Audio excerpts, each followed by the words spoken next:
Welcome to the Neighborhood Law Center. I'm your host, Melvin Burris, and our guest is Vice Mayor Wes Bellamy of the city of Charlottesville, Virginia. Our topic, the state of the local government. Welcome. Thank you for having me, Mr. Burris. I really appreciate it. Okay. Before we get started, could you give our audience a bit about who you are and what motivates you here? Yeah, sure. Well, I'm 30 years old, just turned 30. I've been here in Charlottesville since September 11th, 2009. I remember the date that I moved here. I originally moved here to work for NGIC, the National Ground Intelligence Center. So I worked there for a year and then moved on. I thought I was actually going to be going to law school. I took the LSAT, applied to some law schools, and I actually wound up becoming a teacher. It was Dr. Jesse Turner, who was assistant principal at the time at Albemarle High School, and he said, "Hey Wes, I know you're going to law school and all this other stuff, but man, I could really use some help at the high school. Why don't you consider coming on over here?"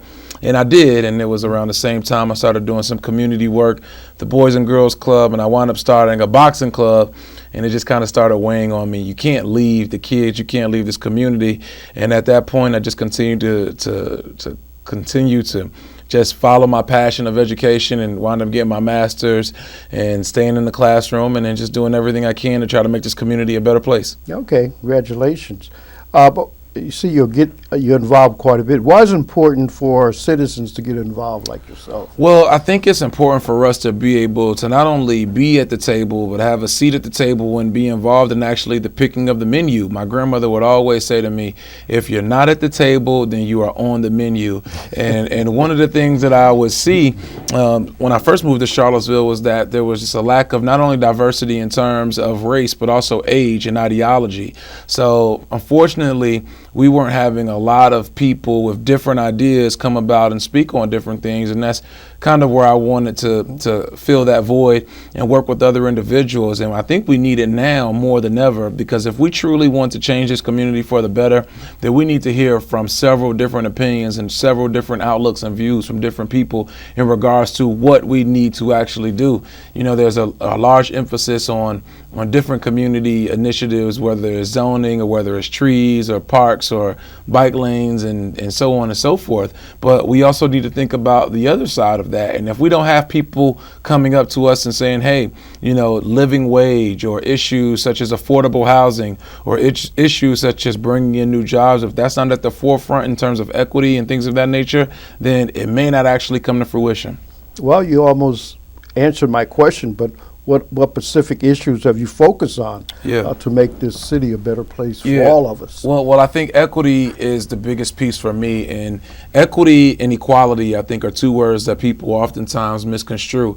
Equality is giving everyone the same thing. Equity is ensuring that everyone gets what they need in order for the playing field to be even.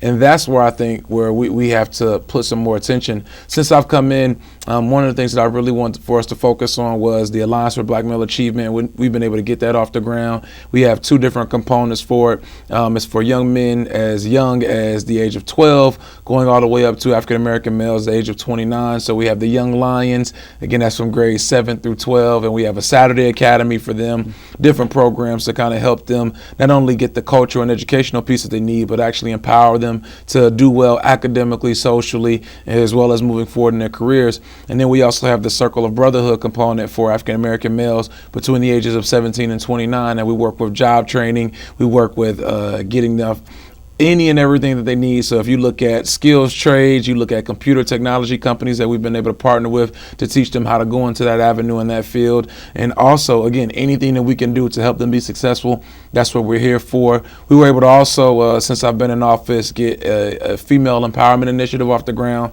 They've now changed the name to the 100 Black Women of Central Virginia. We've been able to have a resource fair for felons, which was actually the brainchild of Dr. Holly Edwards, the late Dr. Holly Edwards, when she was in office. So we were able to see that come to fruition. I mean, you look at the citizen engagement that has come about since I've been in office, and as well as being a well-rounded city in terms of how we go about actually, once again, providing equity to all. I don't want individuals to look at me as the quote-unquote black counselor. I only care about African-American issues or issues concerning concerning people of color.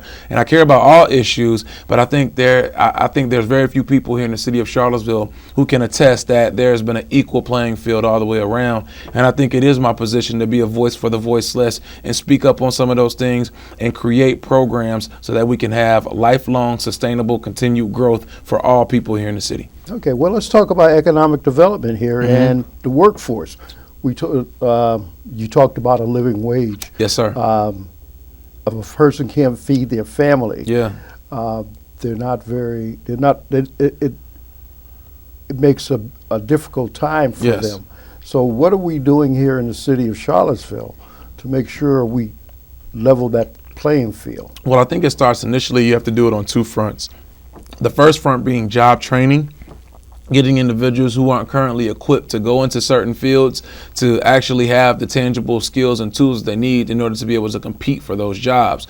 Charlottesville has been essentially, by many accounts, a city of the haves and have-nots. And all you have to do is look at the Rich Schuyler Orange Dot report, and it will show you that we have a city that has a lot of different jobs, but we don't have the people to be able to fill the jobs because they don't have the skills. So that's where I think it's important for us to provide these individuals with the skills and then put them in the positions to get the jobs. Now, I think from a city's perspective, we also need to do a better job of attracting new industries and different jobs to the city of Charlottesville. Right now, you have a couple of main players. You look at the University of Virginia. They're a big economic driver in terms of jobs. The city itself is actually a big job holder, city schools and things of that nature. But how do we diversify that? I know there's a big push right now for the city of Charlottesville to become a tech hub, and there's a lot of different technical jobs coming in. But if we don't ensure that all of our residents or new residents different residents have the skills and the ability to be able to go into those job fields,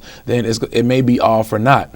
If you're not a tech savvy person, how do we get you into the skilled trades? I mean, we have tons of HVAC jobs, electrician, plumbing, all jobs that aren't being filled. So how do we get individuals to go into those fields? And that's where I think, again, that's not only my responsibility, but council as a whole. Okay, you brought up the fact that the Orange Dot says report. And one thing it says in there that to live in this area, it takes $26 an hour for a person to have a decent wage. However, you mentioned the two largest employers are paying $12 and $13 an hour. Right. So how do you feel, or what can be done to bring those wages up, or do you think they're going to be wages? Because those are service type jobs. Yeah. What do we need to do to bring the wages up with the city as well as with University of Virginia? Yeah, so I think it's actually when we go to have our conversations with the University of Virginia, letting them know that, for one, it's unacceptable in regards to the wages that they're paying. Now, the comeback is oftentimes going to be, we outsource those jobs or we contract those jobs. We can't tell the contractors how much to pay their workers. But I just personally don't believe that is always the case, because whenever the university wants to have certain stipulations in regards to what those contracts must do or what those employees must do while they're on grounds, they get it done. So why can't we play the same kind of hardball, and why can't the university kind of use those same tactics to ensure a livable wage? And I think they can. And we as a city, when we're having our discussions and our conversations with the university or some of the other larger job markets or job providers, we need to let them know this is the standard. And if you choose not to work with us, then we need to look at alternative methods and how we go about doing business with each other. And I think that's what it may take. This living wage campaign is one that's been going on for several different years, and we've seen some progress, but not the level of progress that we would like to see, in my personal opinion. So I think it's going to take us making a concerted effort and letting individuals know that we are here to speak for not only just a small population, but all people. And we want a living wage throughout the city in all jobs. So whether that means that we have to play hardball, whether that means that we have to do more job training, whether that means we, again, going back to the point that I made earlier, whether that means going and attracting different job providers, we have to look at all of those things and let's actually do it. Not just talk about it, but do it. Okay, one thing I'm pretty happy about is I understand that local residents now, the city is going to be starting to use local residents to work on city projects. Can you elaborate on that for us? Yes. So technically, by law, we can't tell, quote unquote, the contractors, you have to hire all local people. But what we can do is have something that's called Section 3, in which ensures that some of our local residents, they not necessarily get priority, but they are included in the job application process, and we make sure that they're on some of those job sites. So I'm really, really excited about that. But again, we have to have our employees or our citizens trained in the certain professions so that they can easily get those jobs.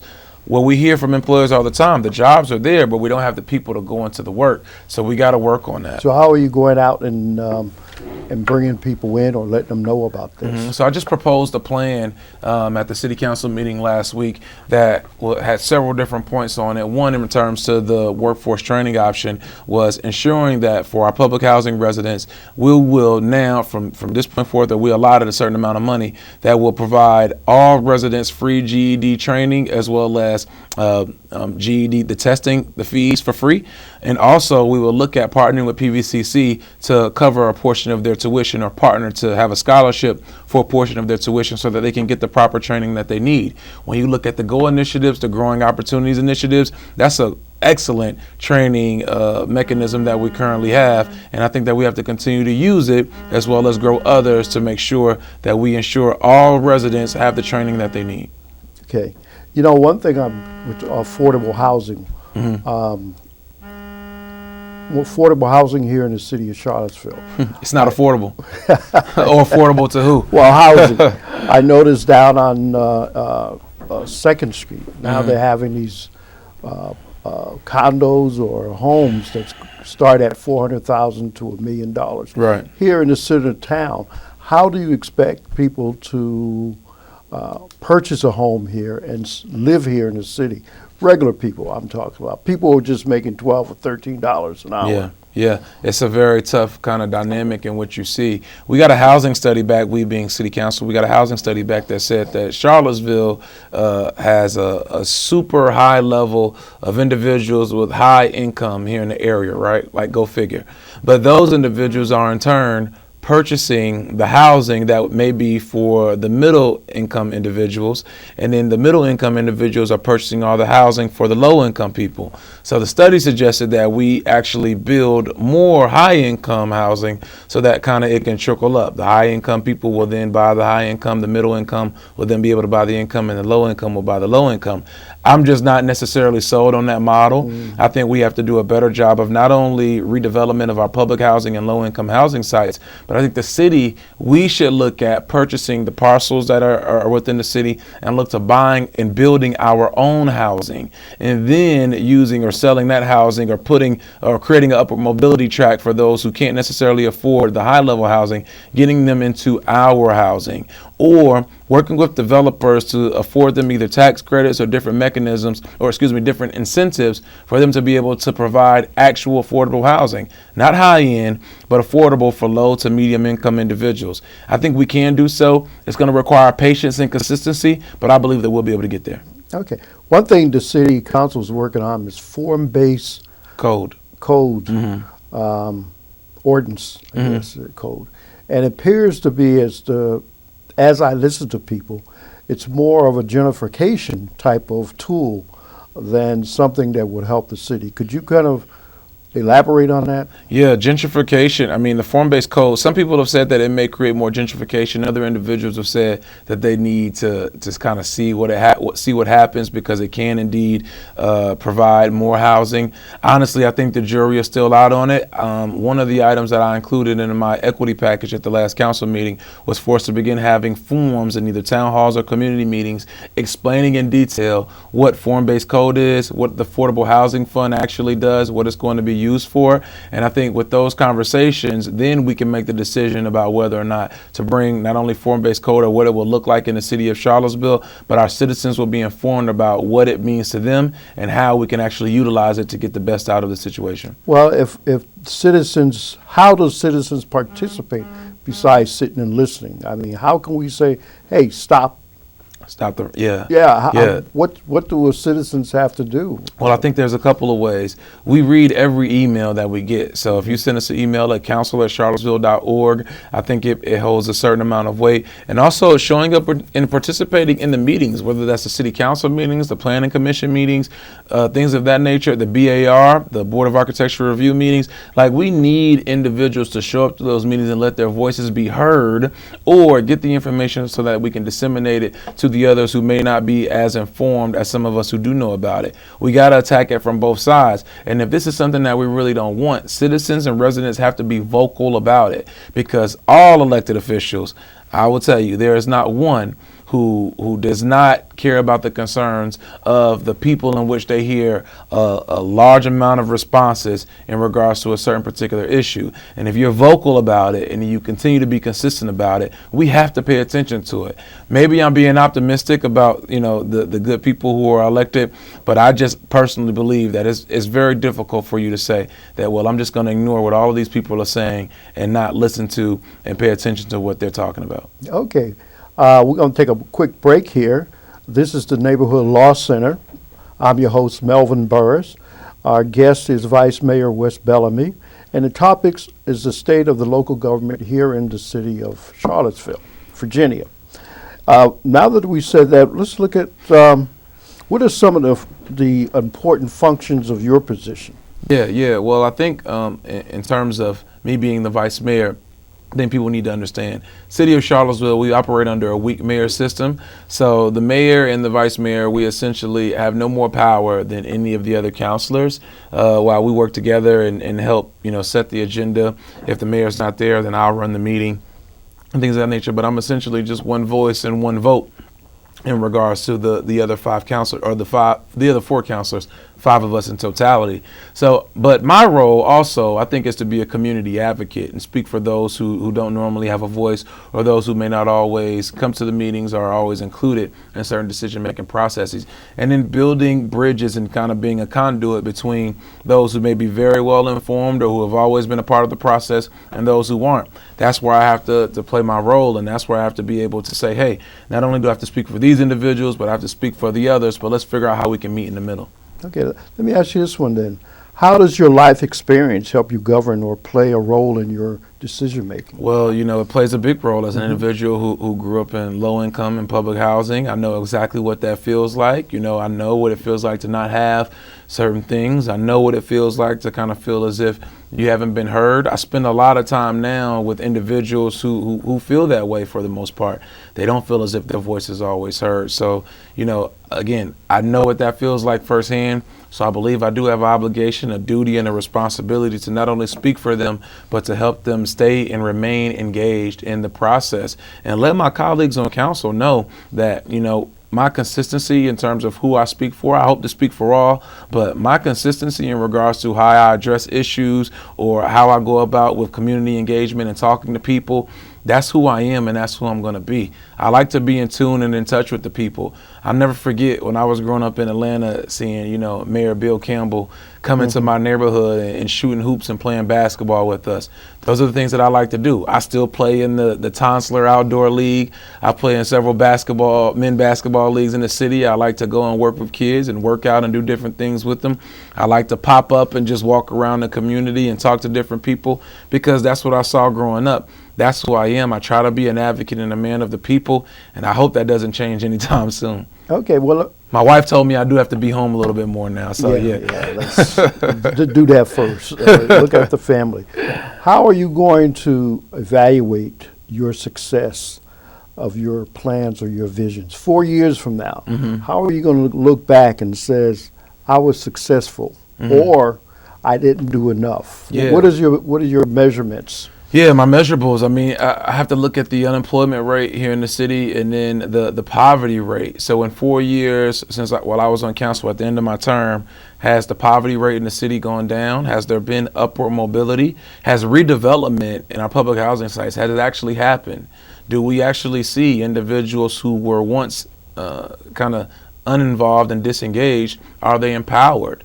Do you see individuals, a more diverse working field, or workforce rather? Those are things that I'm going to judge myself off of. Is this city a better place from when I first started to after the end of this first term? I hope it will be, but I think the jury is still out. And I think, after this first year, I've been able to get my feet under me and kind of really understand how to play this game. And I'm looking forward to us just continuing to move forward. Okay, what are your benchmarks? Yeah, well, again, I look at the workforce, right? That's one of the biggest things for me. what is the unemployment rate or the poverty rate in the city? Right now, the poverty rate is 27%. So will I be able to work with my colleagues to get it down to 22 or maybe even 20%, which is still very high, but it's an increase? Will the graduation rates, I know I'm not on the school board, but will the graduation rates increase during my tenure because of some of the things that we've been able to do on city council? I think that's something that I have to also look and take into account with. Will public housing be different now than when it was from when I first got on? A very clear benchmark for me is, will redevelopment have started? Will Crescent Halls be the same way it was in 2016 as it is in 2019? I hope not. I hope we have at least got the ball rolling. Those are the benchmarks for me. Okay. Now, you mentioned reaching out to citizens, the citizens around, and everything on the city council or the city is on a website. Okay. Yeah. Not everybody's going to go to the website. A computer, right. And everybody, as you're saying, don't have a computer. But you're very efficient in using social media. Yes, sir. How can you feel that you can integrate this so you can reach out to more people who we're looking that we need to bring into the fold? Yeah. I think my social media presence has been able to help us get the word out about a lot of different things so far thus far, but not just social media. The relationships and the communications that I have with a wide variety of people, I think has been able to help us move forward in the right direction, and I hope that we can continue to go that route. Utilizing social media, in my personal opinion, is something, especially from millennials who aren't always active and are the most engaged generation. Utilizing social media and then allowing them to see someone kind of in their generation of their same age who's been through similar experiences as them, to know that, hey, you can do this too, but I need you because I can't do it alone. I think that also helps. But for different pockets within this community, I think sometimes we have to move away from the computers, move away from social media, and go and spend time in the neighborhoods and talk with the people. And that's what I would like for us all to do a better job of, talking and communicating with each other. One thing I like to see, one thing, let me ask you about this, the fact that some of the council people feel that we should put away our cars and we should walk more and we should bicycle more. Yeah. But that's not for everybody. I agree. How do we stand up and say, wait a minute? Yeah. I don't want to be biking. Right. I don't want to be walking 2 or 3 miles. Right. Right. To go somewhere. Yeah, to go somewhere. Yeah. So how do we, get our kind of feelings in, or let them know how we feel about this? Come to the council meetings and express those feelings. The council meeting, that thing about you got to call in, you got to get on a list. Yeah. And emails work. And also, so every city councilor has their personal contact information in terms of like a phone number or a method of communication to get in contact with them. All that's on the city's website. I would suggest contacting them and letting them know exactly how you feel about that. Also, when we have like a bike ped plan or a bicycle and pedestrian plan, you can provide input on that. You can go to some of the other town hall meetings. We have these things called Our Town, where we go and meet in the different neighborhoods. It would be great for us to see a different variety of people come to those meetings and express those same feelings. Or all of our city councilors, in a city such as this one that's 50,000 people, 10.5 square miles, there's no reason why we shouldn't be able to contact our city council men and city council women and let them know, hey, this is important to me, or I wish you would look at this from this perspective. And we can do so. Okay, quickly. You have a strategic plan. How Yes. are you developing or governed by that strategic plan? Yeah, I think everyone needs to understand that our strategic plan lasts for 3 years. So right now we're in the strategic plan from 2015 to 2017. We're in the process of amending it and kind of getting it right for the years 2018 through 2021 or 2020.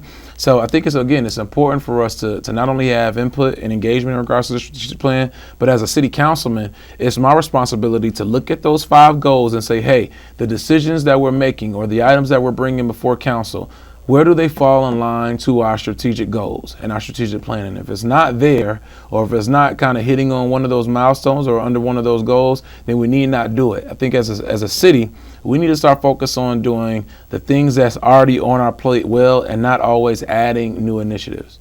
Okay. We're going to be wrapping As I make a comment. Wrapping it up, you might say. So what would you like to leave with our audience that you feel that they should know or do, or get in contact with you, or leave your number? Well, I'll be very candid. I think it's important for us to get involved. Unfortunately, in the 250 plus year of the city of Charlottesville, we have only had 7 other people of color. I make the 8th. When you look at Albemarle County, they literally have not had a person of color on their board of supervisors since Mr. Charles Martin, which was as far away ago as the year 2003. So if we're not, again, at the table, if we're not running for office, if we're not attending the meetings, if we're not on the boards and the commissions, then how will our voice be heard? And I think it's very important to understand that one person cannot do it alone. Mm-hmm. One of the things I admire about you, Mr. Burris, is that you attend the meetings, you get involved in the different programs, and you let your voice be heard, but we need more. Because, again, if our voices aren't heard and our perspectives aren't shown, then essentially we are not going to be included in the plans moving forward. So why do you think we have this apathy? What do you think we can do to tear it down? Well, I hope we don't tear it down, but I think in terms of becoming engaged, it requires individuals like ourselves going out and communicating the importance of it all. But I also think people need to see, council needs to do a better job of showing people that when you do express your feelings to us, we listen. And people need to see that their voice does actually matter. We can't turn a blind eye or a deaf ear to these people when they express themselves. So we have to do a better job, and we also need our residents to do a better job. Okay. I cannot do it alone. I need your help, people. I need your help, people, right. Well, thank you. Thank you, man. I appreciate you. We appreciate you coming yes, sir. And sharing that time with us. And remember, this is the Neighborhood Law Center. I'm your host, Melvin Burris. Our guest has been Vice Mayor Wes Bellamy of the city of Charlottesville, and we've been talking about the state of the local government of here in the city of Charlottesville. Also remember to go to our website, neighborhoodlawcenter.com, and we are on the YouTube. So if you missed the show, go to the website or go to YouTube and see it there. Okay, until next week, peace and God bless.